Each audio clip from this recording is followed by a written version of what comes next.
E aí, pessoal, já estamos no ar e hoje tem muito papo bom, como sempre. Economista de batom, o que significa isso? Sim, economia é papo de mulher, sem dúvida nenhuma. Também conversaremos sobre mediação familiar, uma alternativa bem boa, né? Para não sair no tapa naquelas situações que são sempre bastante dramáticas. E mindfulness e uso na medicina. Que tal? Bora começar esse programa?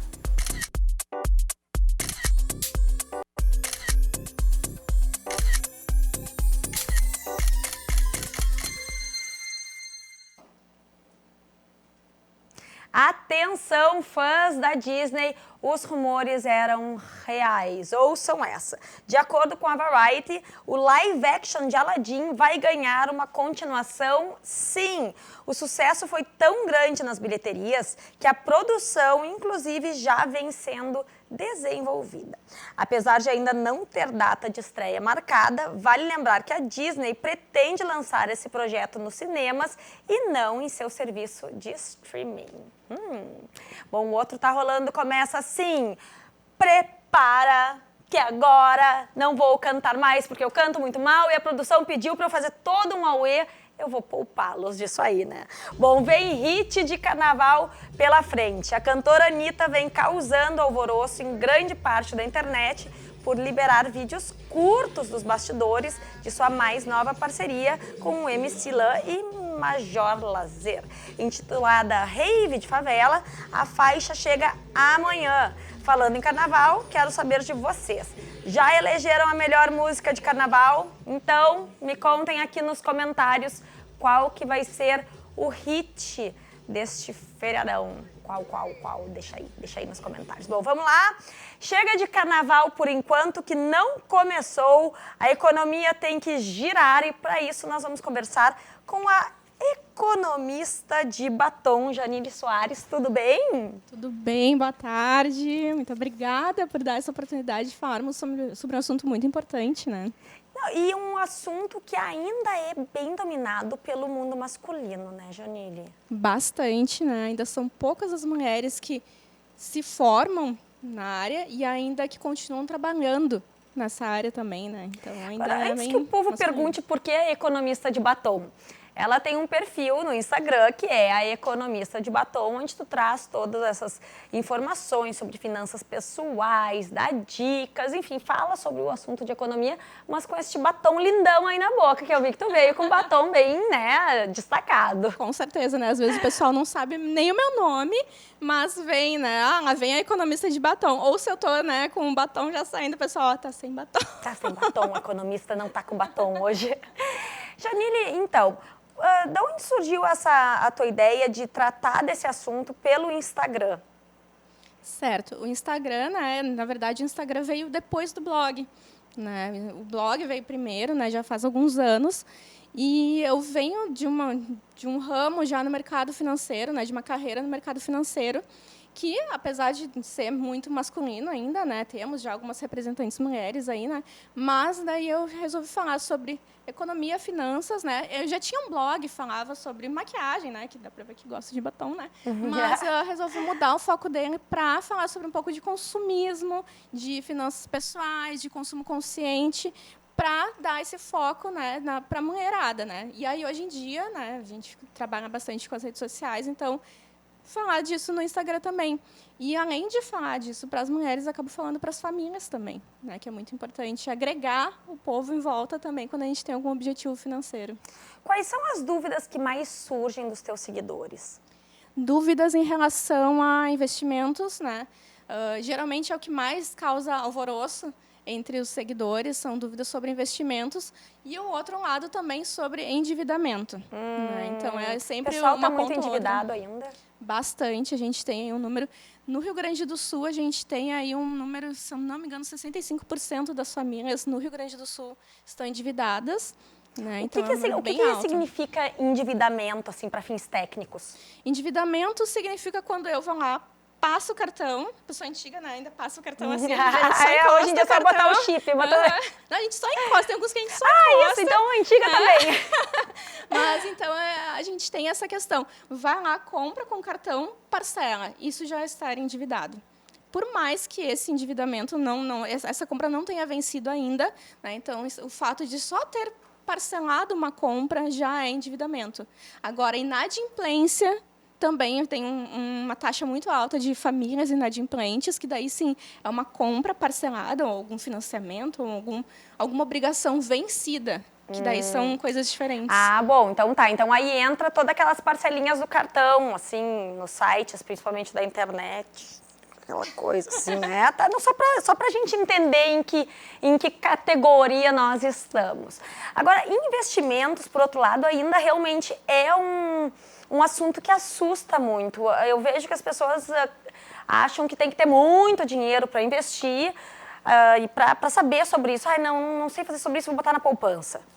A gente tem alguns mitos sobre finanças, né? Um desses mitos é esse sobre investimento é coisa de gente rica. Né? E isso não é verdade. A gente tem aí vários investimentos, tanto de renda fixa quanto renda variável, que pode começar a partir de R$30, R$100 na renda variável. Né? Então, para testar alguma coisa, é bom já começar com um pouquinho, né? Que ainda não investe em nada, então é bom começar com um pouquinho. E também isso vai dando o hábito e vai dando aquele gostinho de que está guardando. Exatamente. Esse gostinho é muito importante, porque a gente começa a ver que o dinheiro começa a render, crescer, e a gente vai querer, sim, mais. Né? Então, a gente, ao invés de fazer uma compra, e uma coisa que é muito importante quando a gente fala em finanças pessoais, principalmente para mulheres, é que não é para deixar de consumir, não é para deixar de comprar, não é para deixar de sair com as amigas, é para ter consciência daquilo que está fazendo. Né? Então, às vezes, é mais importante a gente, eu quero viajar no ano que vem, então eu vou deixar de sair uma vez com as minhas amigas e vou poupar aquele dinheiro para alguma realização posterior, para essa viagem, por exemplo. Ou até agora, né, Janine, que vai entrar tudo em liquidação. Eita, época boa. E as mulheres têm, em geral, mais essa fissura por sair comprando. Mas, né, quem sabe dá uma para pensar, faz os seus... Qual é a forma que a pessoa tem, assim, dá umas dicas para se voltar para essa coisa de investimento, aprender a investir? Aprender a investir. A primeira coisa que a pessoa tem que se dar conta é que investir é só uma parte do processo de cuidar das finanças pessoais, da educação financeira. É uma parte importante, né? Porque viver de renda e ter aquela noção de que o nosso dinheiro vai trabalhar para a gente é investindo. Né? Então, essa parte, assim, primeira coisa é ter essa consciência de que é uma parte. Né? E aí também o seguinte, buscar informações sobre isso. Além de conhecer o seu perfil, porque a gente está agora em um momento que a economia está com uma taxa de juros mais baixa, né? A taxa Selic, que a gente escuta muito nos noticiários, né? Ela deu mais uma queda agora, né? Baixou mais agora, e isso acaba refletindo nos nossos investimentos também, principalmente os de renda fixa. Agora, renda variável, daí a gente já fala mais sobre coisas mais variáveis, então a rentabilidade pode variar muito, pode perder, pode ganhar, pode subir, pode descer. Mas aí tem aquela coisa também que conhecer é mais o seu fácil perfil. de tu pegar, olha os meus termos técnicos, né? Que coisa horrível. Um é mais fácil de resgatar do que o outro, daí tu tem que escolher para ver qual... Isso se chama liquidez. Esse é um dos termos mais que a gente precisa saber antes de investir em alguma coisa. Se a gente vai em alguma instituição financeira ou no nosso banco, a gente tem aqui as contas digitais, então a gente tem que saber direitinho ali a liquidez e não aceitar tudo assim de primeira, né? Então a gente tem que se informar assim sobre a rentabilidade, sobre encargos financeiros e sobre a liquidez, porque pode ser um investimento que pague muito bem, que seja de uma rentabilidade muito boa, porém pode ser que tu não possa resgatar ele, né, quando precisar. Então, é muito bom estar ligado nisso, nessa liquidez, né? Quando que vai poder utilizar esse dinheiro de novo? Bom, além disso, tu tem como ensinar para as mães, como ensinar as crianças a lidarem com dinheiro? Uma das coisas mais importantes, né? Além das mães saberem lidar com o dinheiro. As mães têm que aprender a lidar com dinheiro. Isso já é Exatamente. Primeiro passo. Eu acho que a gente pode falar também alguma coisa sobre... Nisso, a gente pode falar, acho que sobre... A gente está prestes à volta às aulas, né? Muitas pessoas não compraram ainda material escolar das crianças, né? Eu não acho legal que a pessoa deixe a criança fora dos assuntos financeiros de casa, tem que saber, né, claro, ter uma conversa assim não tão madura, digamos assim, com as crianças, mas tem que dizer, olha, essa mochila ou esse caderno, ele custa tanto, e aí ele vai comparar com outros objetos, né? A questão de dar um porquinho para uma criança, né? Um porquinho para ele, isso é bom para a criança, né? Só para deixar claro, o porquinho é muito bom para a criança, né? Para adulto a gente fala já sobre poupança e investimentos, né? Ato de poupar e investir. Mas para a criança um porquinho que ele veja, né? Até uma garrafa PET mesmo que ele possa juntar em moedinha, dinheiro para ver o dinheiro e ainda, né, ter um objetivo final para aquele dinheiro ali. Isso é muito importante já passar para as crianças. Olha só, né? E o problema é o seguinte, quando os pais assaltam um porquinho, que feio. Tem que devolver. Tem que devolver. Janine, quando tu optou pelo nome, né, economista de batom, houve algum estranhamento?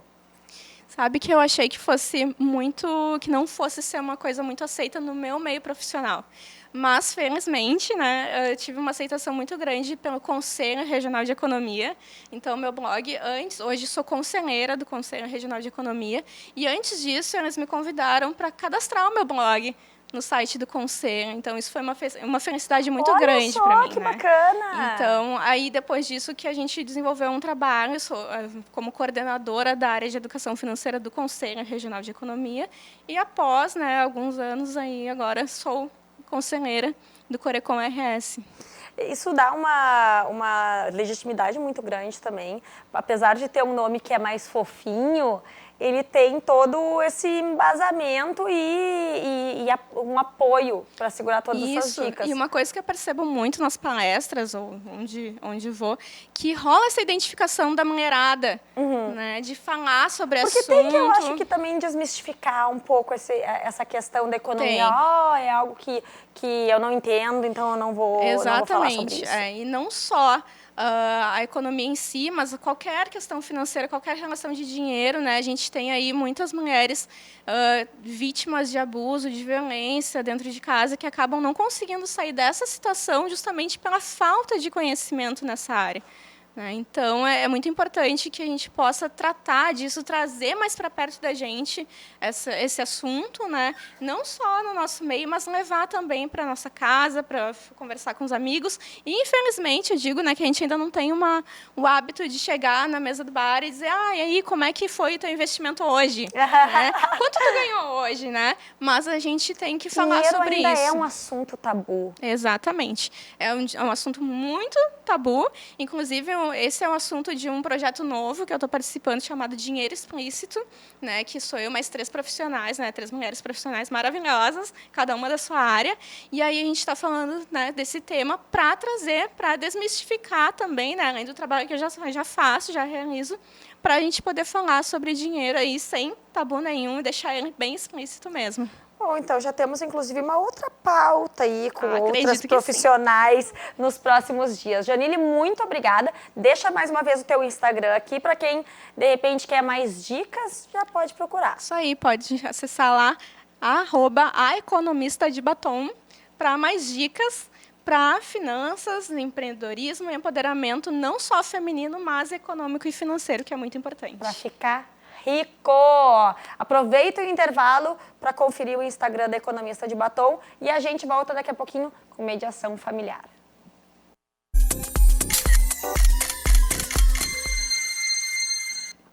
E o papo agora é sobre mediação familiar. E para conversar com a gente, estou com a doutora Vera Franzen, que vai abordar um pouquinho como é que funciona isso. E é uma alternativa muito boa aquela velha ideia das brigas judiciais envolvendo separações, enfim, questões familiares.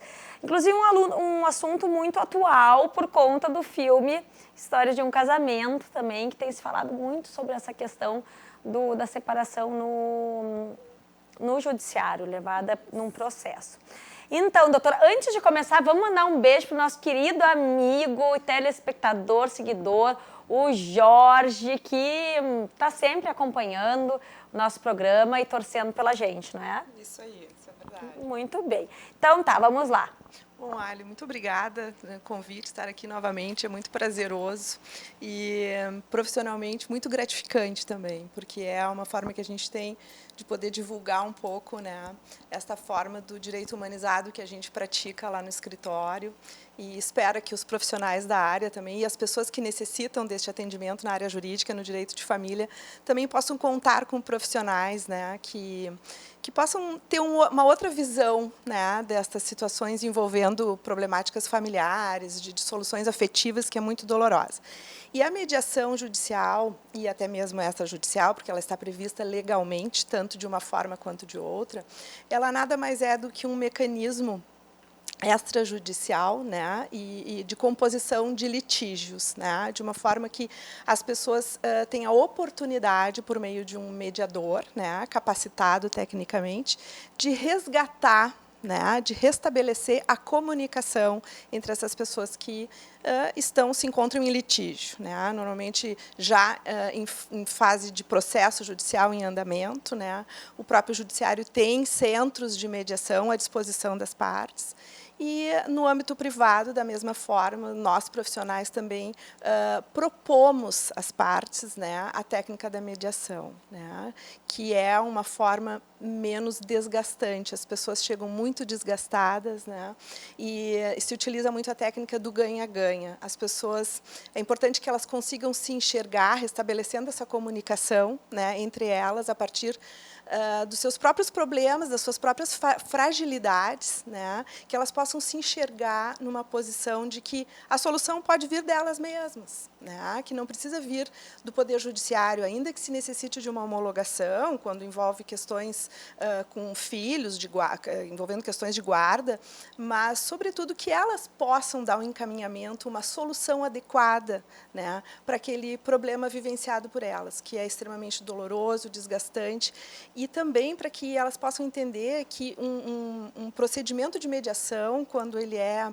proposto e as partes elas precisam aceitar, ninguém é obrigado a fazer mediação, né? O procedimento de mediação, ele é uma das principais características, vamos dizer, dos princípios, é a voluntariedade. A pessoa precisa estar disposta a mediar, a fazer a mediação, né? O mediador não pode obrigar, o juiz não pode obrigar ninguém a estar no processo de mediação contra a vontade, né? Mas é bom que elas consigam entender o benefício que isso poderá trazer, sobretudo do tempo, né? A gente sabe que processos aí são intermináveis, o nosso judiciário está abarrotado, a gente não consegue ter a solução imediata, né? Então, são processos que se arrastam e as pessoas já, por si só, já são processos extremamente dolorosos e que as pessoas ficam fragilizadas. Isso se arrastando ao longo do tempo parece uma eternidade, quando, na realidade, não vira uma eternidade para aquelas pessoas, né? E, através de um processo de mediação, né, que é uma forma consensual, é um mecanismo consensual de solução de litígios, onde um terceiro, uma pessoa imparcial, capacitada tecnicamente para isso, aceita pelas partes, né, porque elas podem indicar, né, os mediandos podem indicar um conciliador, ou até mesmo proposto, quando é judicialmente, que o juiz, nos centros do judiciário, existem os mediadores, que são capacitados para poder restabelecer a comunicação entre as partes e, a partir de elementos trazidos por elas mesmas, chegar a um consenso, a uma solução melhor possível, né? E que elas consigam se enxergar, né, naquela posição de que elas mesmas estão tentando compor uma situação e não de um juiz, que, na maioria das vezes, a gente não escapa dessa situação, né? Por quê? Porque todo mundo, quando pensa que vai se separar, ou que tem um processo de inventário, alguma coisa, questão patrimonial, familiar, né, que estão brigando, estão em litígio, vai parar no judiciário, né? Então, o processo de mediação é exatamente essa tentativa. Mas, doutora, tem também uma questão que acho que acompanha a evolução dos tempos, que é a própria figura do advogado e a mudança dessa postura. Porque, historicamente, a gente vê o advogado como aquela figura que vai para a luta, né? Que vai para a guerra e vai, se for o caso, jogar sujo. quando, na verdade, hoje a gente já vê uma postura diferente, como tu falaste, é o ganha-ganha. E isso em todas as áreas já tem essa percepção de que negociar é ganha-ganha, não é mais um contra o outro. Como é que a gente vê, todos os advogados estão acompanhando essa onda, aí vai do cliente saber que tipo de advogado eu vou buscar, porque para quem está no meio da confusão, vai seguir o que um profissional orienta e não vai pensar, não, mas olha só, tu tem esse perfil, mas eu quero mediação. Então, como é que acontece esse direcionamento, né? E saber o que é melhor para esse cliente ou não, mediação para ti não vai funcionar? Bom, realmente, nós advogados, né, nossa formação é do litígio. Né? A gente sabe, lá na formação da faculdade, todo mundo, quando se pensa em advogado, pensa na briga, pensa no litígio. Então, nós temos essa visão mais beligerante. Né? A nossa formação é essa. Só que, com o passar dos tempos, e isso é extremamente positivo, o direito, né, avançando, né, e principalmente nas questões familiares, no direito de família, com muitas alterações e a partir de novas formações de modelos familiares, né, que isso também tem consequências, inclusive, no direito empresariais, nas famílias que têm empresa, enfim, e não só no âmbito do direito empresarial, mas com relação às famílias, as pessoas, às vezes, quando precisam de um advogado, já pensam na briga, no litígio, vamos para o pau, né? Não conseguiram se acertar, vamos para o pau, vamos litigar em juízo.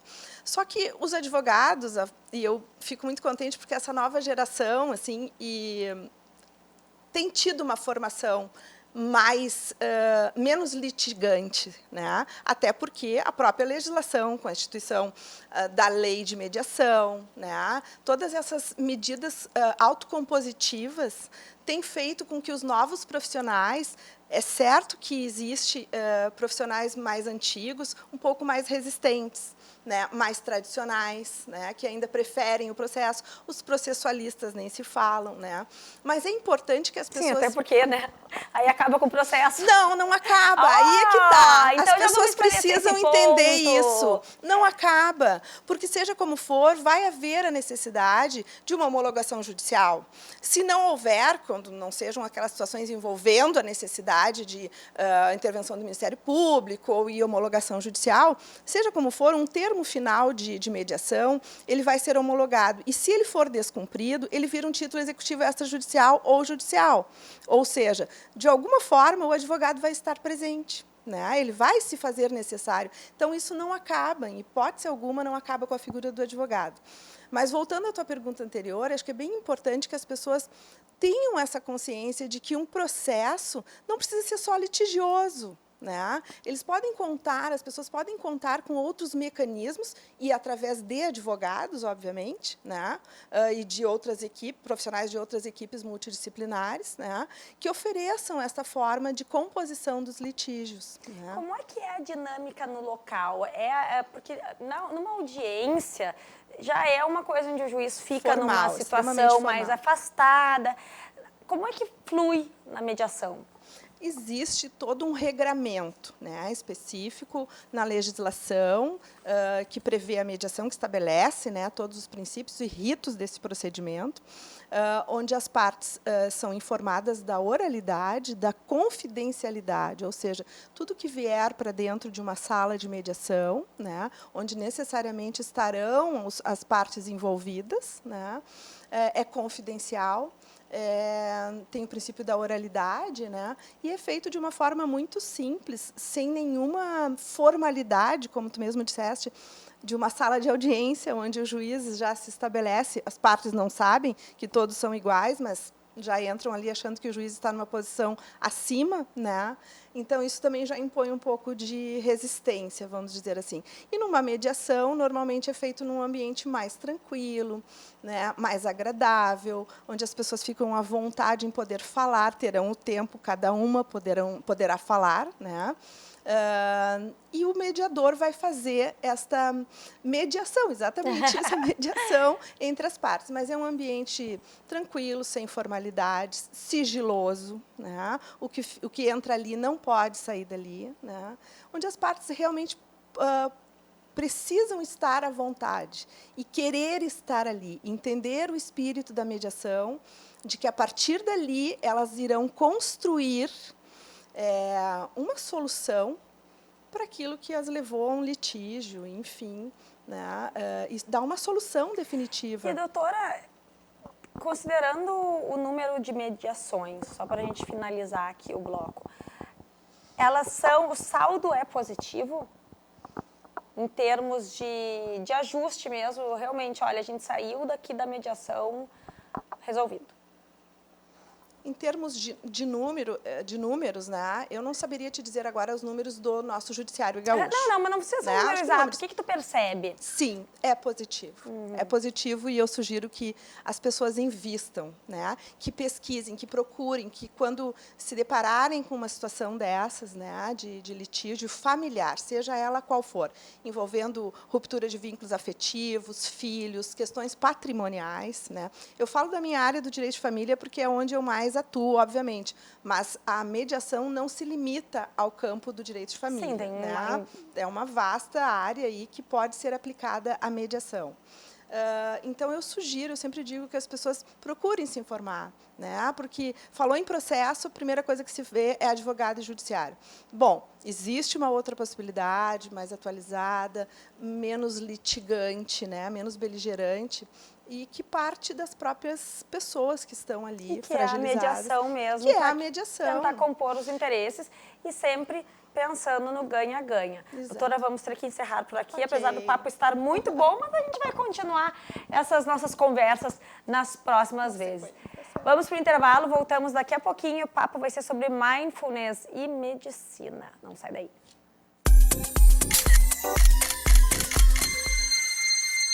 E agora é hora do Na Medida com a Giana Trevisan. Na Medida. Oferecimento Sesc, a força do sistema Fê-Comércio ao seu lado.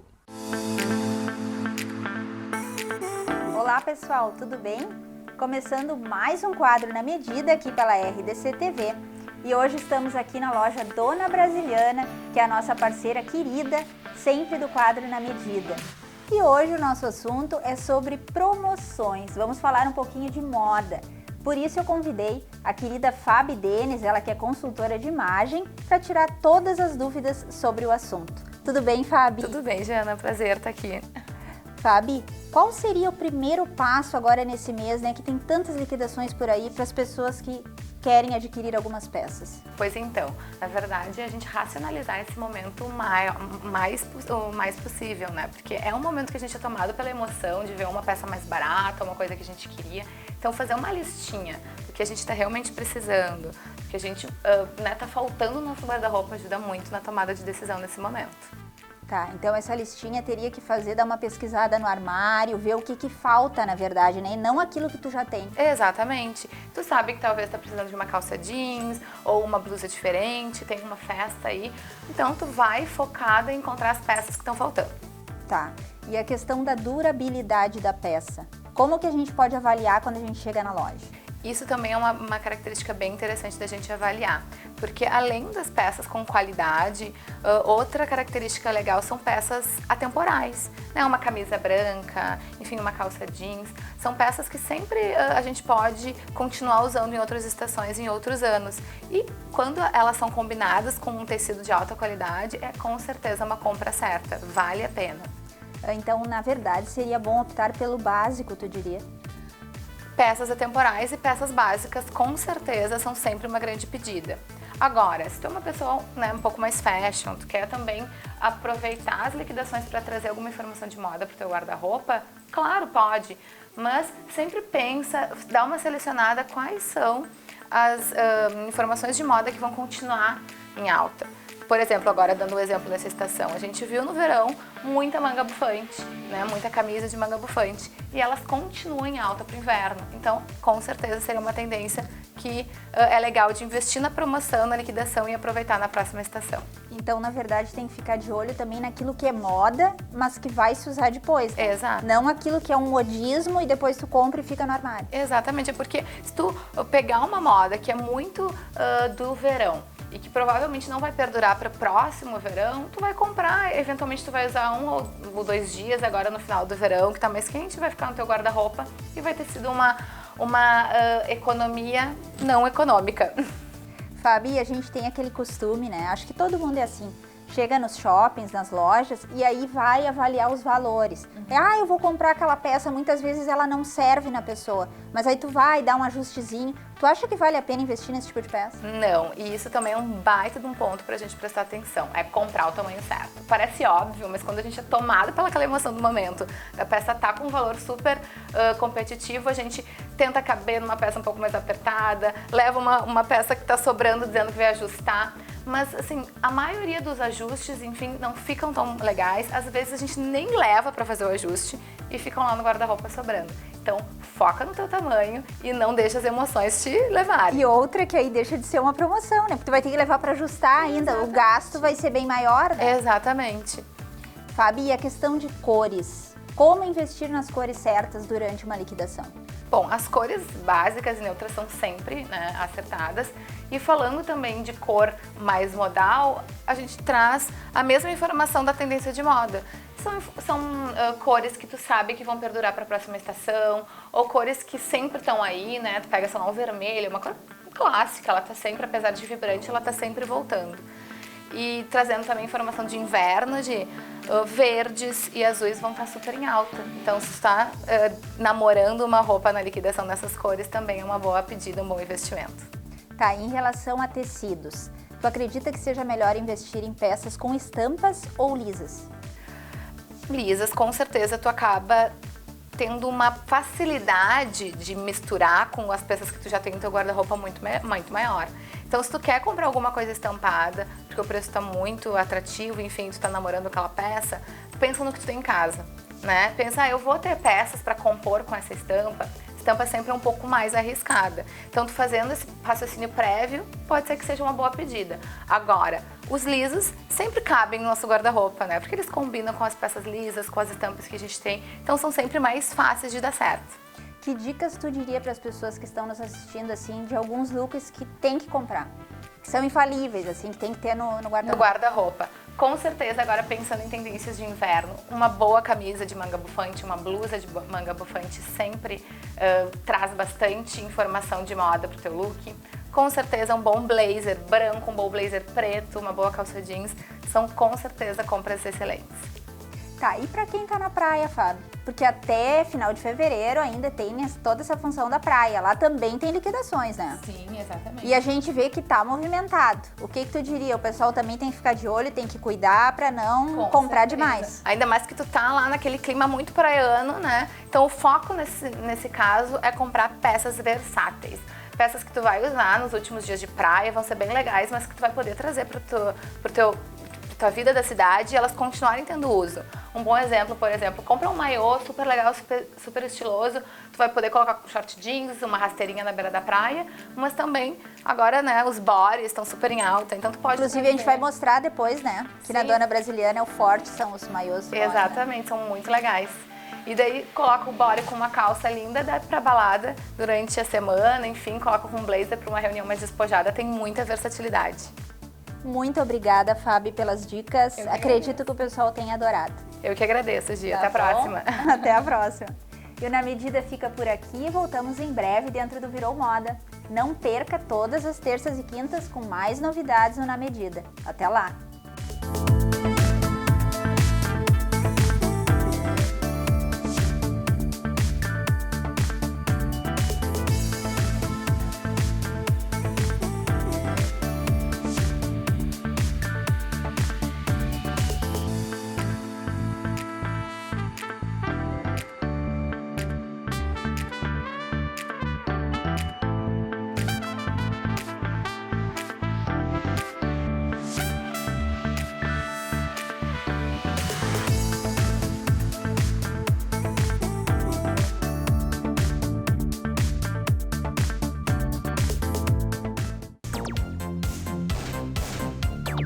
Na Medida.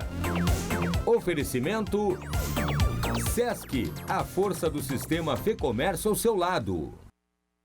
depois daquele papo todo de investimento no primeiro bloco, liquidações pela frente, vamos comprar com inteligência, não é?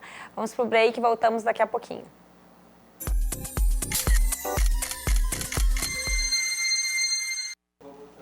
Mindfulness e medicina. Dr. Pierre Moreira, como unir essas duas pontas? Muito obrigado pelo convite, Ali. Muito obrigado pela inteligência. Então, eu comecei na verdade, criar uma experiência comigo mesmo, né? Porque eu comecei, desde pequeno, eu era hiperativo, então eu fui expulso do colégio, inclusive o mesmo colégio que tu, e fui vendo que em tudo que é lugar que eu tentava ficar, em universidade, eu não conseguia manter atenção, eu não conseguia prestar atenção nas situações, né? Então, dessa forma, eu acabei tendo que utilizar medicamentos, né, para manter a atenção, e dessa forma eu consegui me encontrar e fazer e concluir 2 faculdades, né? Primeiro fiz veterinária, depois medicina. Cansou dos bichinhos e foi para tratar as pessoas. Mais ou menos isso. Não foi cansar, né? A vida foi me levando para esse lado. Mas então, depois que eu que eu me formei em medicina, eu comecei a praticar na emergência, comecei a fazer o curso de dermatologia.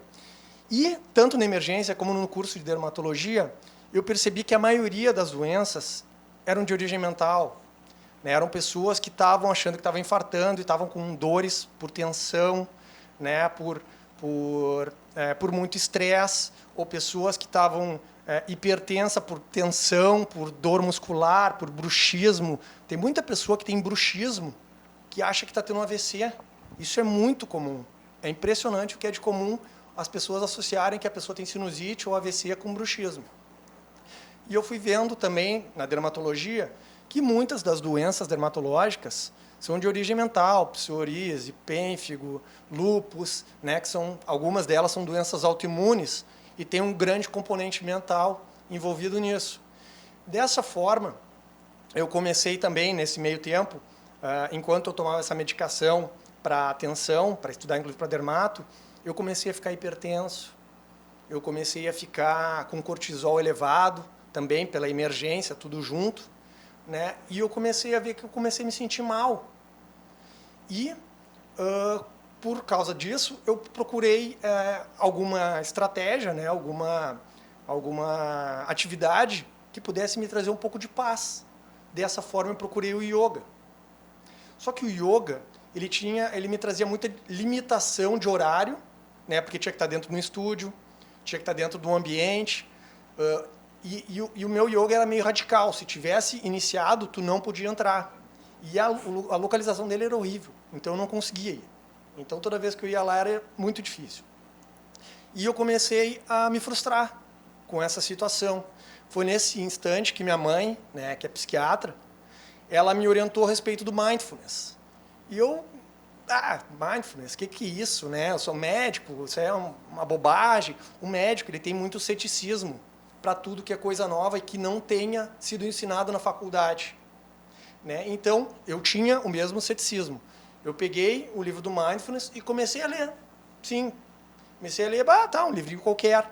Então, eu comecei a pesquisar a respeito dos benefícios e vi que existem muitos estudos científicos a respeito dos benefícios com os pacientes. Inclusive, pegaram monges e fizeram avaliações de eletroencefalograma, de exames de imagem, de ressonância magnética, tomografia, fizeram avaliações de frequência cardíaca, de pressão arterial, de nível de suor, de avaliação de atenção de pessoas em indústrias, em escritórios, Nossa, mostrando que essas pessoas têm mais capacidade de manter a atenção diante de um foco. E eu comecei a perceber, durante o Mindfulness, que eu estava tendo esses benefícios. Eu comecei a me sentir mais calmo, Eu comecei, inclusive, fiz mindfulness antes de entrar, que eu estava bem nervoso. Sério? Imagina! Ó, fica aí à vontade, qualquer coisa, a gente sempre tem o Cenoval, se quiser fazer mas é uma coisa nova, né? Ainda mais tendo que conversar a respeito dessa prática nova, assim. Então, eu comecei a praticar e perceber grandes resultados, principalmente na leitura. É impressionante na leitura a qualidade da minha leitura, o que mudou. Consegui, seguidamente, agora na academia, né? Eu frequento uma academia que, por sinal, está me apoiando, a Inex, está me apoiando, quer que eu faça umas palestras lá para os instrutores, então até acho que deva ser citado o nome, porque ela foi bem legal comigo. Na verdade, o mindfulness, ele surgiu e começou a se popularizar com toda essa onda de atletas, né? Da forma como eles conseguiam, por meio do mindfulness, melhorar seu desempenho. E a coisa começou a se espraiar, as pessoas começaram a realmente fazer uso disso. Mas é interessante porque daí a gente vê que, como tu falaste, a medicina, os médicos que são tão céticos, e fazer o uso de técnicas que são um pouquinho fora da caixa, na verdade, pode auxiliar muito nos tratamentos, até mesmo na prevenção. Pode, porque muitas vezes a atividade do atleta, né, o que define se ele vai ganhar ou não, muitas vezes é o foco dele. Em relação a, por exemplo, eu gosto muito de Ultimate Fight, né? Então, uma desatenção é um soco, é uma queda, é um chute, né? Eu também treino jiu-jitsu, né? Então, ajudou também bastante a eu relaxar em algumas situações que, teoricamente, seriam estressantes, né? Então, antes de treino, assim, eu faço yoga e muitas vezes eu, inclusive, depois ia treinar jiu-jitsu. Agora eu não estou conseguindo conciliar. Mas eu ia treinar porque isso me trazia muito mais tranquilidade durante os treinos, sabe? Antes eu ficava naquela de, não, preciso ganhar. Ganhar de quem? Sim, é uma coisa mais tu contigo mesmo. Exatamente. Agora, exatamente. o mindfulness, ele se confunde com a meditação ou são técnicas diferentes? A meditação é como se fosse um esporte. Tá? Assim como tu tem futebol, vôlei, basquete, natação, a meditação, ela tem mindfulness, tem meditação transcendental, tem outras meditações que são mais radicais, que acho que Theravada, que é lá do não olha para mim que eu não sei. É do budismo. Não, mas é que são outros tipos. E o mindfulness é uma meditação que tu pode fazer em qualquer lugar.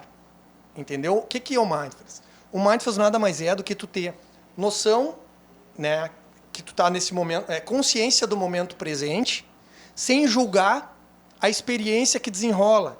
É tu não ter julgamento sobre nada. Porque, geralmente, quando a gente vê uma cena, a gente já tende a sintetizar a cena. Então, tu busca situações do passado que justifiquem essa cena. E, muitas vezes, essa cena é carregada de emoção, de tensão e de dor. E automaticamente tu cria links dessa situação e acaba, muitas vezes, julgando uma situação. E o mindfulness, como eu te falei, tu pode fazer em qualquer lugar, em qualquer situação, desde que não esteja dirigindo, né? Porque dirigir precisa de muita atenção. Mas é só tu fechar os olhos. É bom, gente, não façam mindfulness e fechem os olhos, então dirigem. Não, mas tu pode fazer, inclusive, de olho aberto, desde tu olha algum objeto fixo. Sim, que se foque naquilo. E que ele não se mexa. Mas toda vez que a tua mente devagar, é importante que tu saiba que a tua respiração consegue te trazer para o momento presente. Então, tu te concentrando na tua respiração, tu consegue viver o momento presente. A respiração é uma âncora para te voltar, entendeu? Dessa forma, tu percebe quando tua mente divaga ou para o passado ou para o futuro.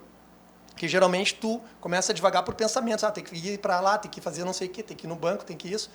E quando tu começa a praticar, tu vê que as tuas divagações vão diminuindo cada vez mais.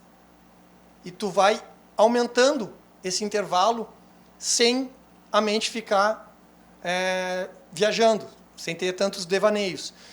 E isso é explicado cientificamente. Então foi isso que me deixou tão fascinado.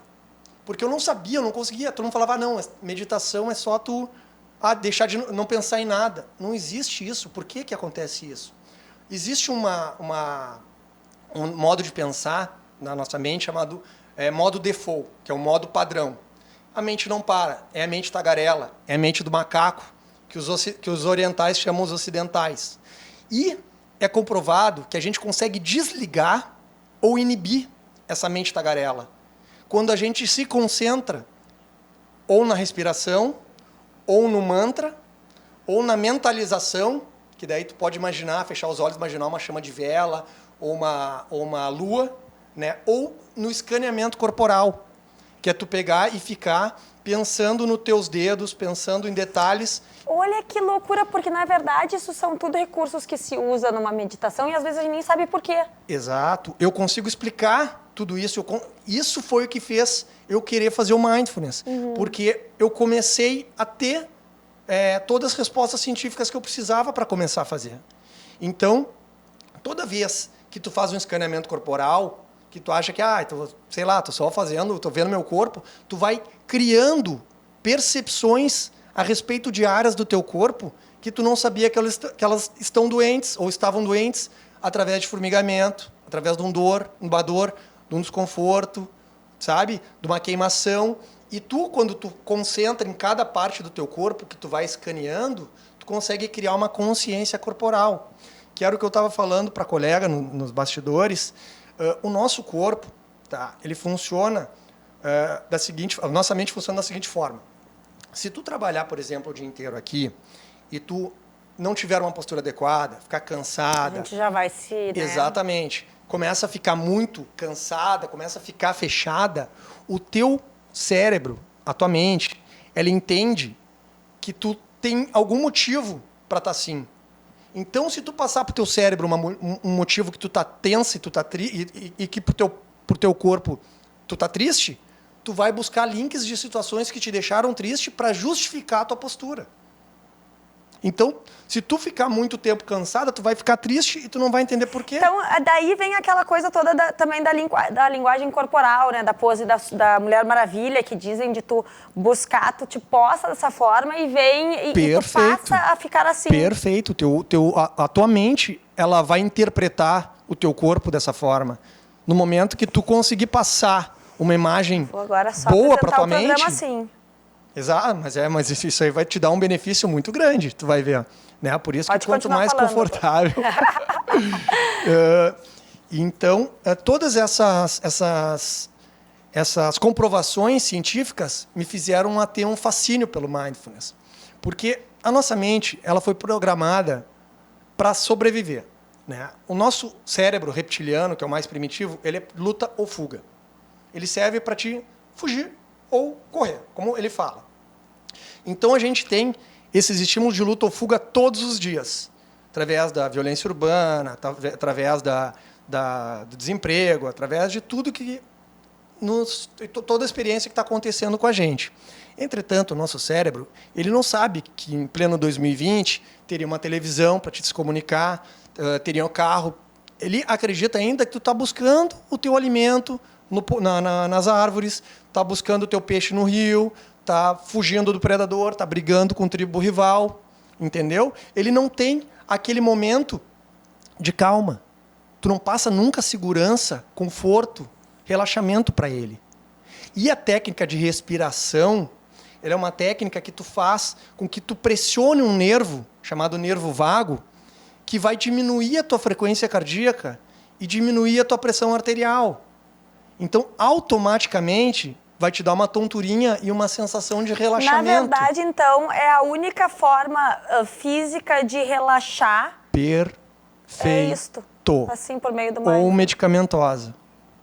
Bom, com essa... Doutora, eu podia ficar aqui mais 3 horas conversando, mas o programa está acabando. É uma pena, porque eu teria muita coisa para falar Pois é, ainda. nós vamos ter que ver aí, ó, o povo vai pedir, nós vamos ter que trazer mais esse assunto aqui, mas acho que com isso fica muito clara a razão pela qual é importante e por que virou moda fazer mindfulness. Doutor, muito obrigada pelos Eu que agradeço o convite aí, esclarecimentos. muito obrigado a todos, uma boa tarde a todos aí. Meditem, hein? A gente volta amanhã, tá bem? Beijo e obrigada pela audiência.